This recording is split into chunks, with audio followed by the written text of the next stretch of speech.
He says, that's the point. I subvert it all. In the third act, the orb is a fake. Murden is the real villain. Elian becomes the new Dark Lord to maintain balance. I pull the rug out. It's a postmodern masterpiece. I didn't have the heart to tell him the real problem.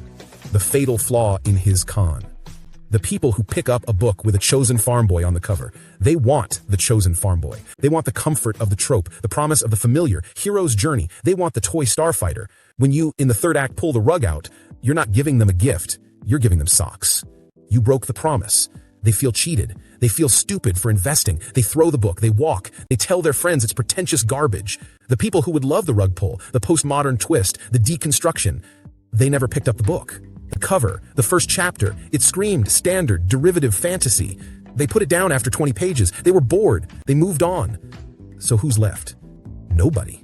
You pleased no one. You built an audience for one product and then delivered another. That's not a twist. That's a bait and switch. It's commercial suicide. That's the danger. You can't bait and switch the genre. You can't promise a comedy and deliver a tragedy. The audience will riot. They came for a laugh, not a lesson. The exception. The master. Then there's the exception. The guy who broke the rules and got away with it. The guy who sold socks and made the kid thank him for it. In the Briarwood, a stage play. It starts as a bright, sanitized fairy tale. All the cliches, the charming, hollow prince, the naive baker's wife, the wishing well that works, the happy rhyming songs. Then the second act starts. The prince is a philanderer. The giant kills for sport. The baker's wife dies in a stupid, meaningless accident. The happy ending is a lie they told themselves. It becomes a horror story, a brutal story about consequences and the stories we tell to survive them. And it's a goddamn masterpiece. Why? Why does it work when it fails for everyone else? Why does the audience not feel cheated? Why do they cheer? Two reasons. Two reasons that are a knife in the heart of every new writer. First, trust. The man who wrote it, he had a reputation, a track record. People knew his work. Sweeney Todd, Company. They knew he was twisted. They knew his mind worked in the dark places. They walked into that fear expecting the other shoe to drop. The happy beginning was the misdirection. The promise of a light-hearted romp was the con.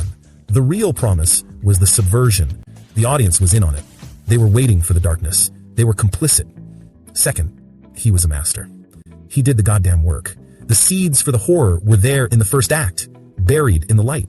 The jokes had a bitter edge. The wishes had a hidden cost. The characters' desires were selfish, short-sighted. He laid the pipe for the explosion so carefully, so expertly, that when the darkness came, it didn't feel like a twist. It felt like an escalation of the truth. It felt inevitable. For more writing content, endless giveaways, and earning opportunities, be sure to visit writersdepot.org, because a starving writer is just so 20th century.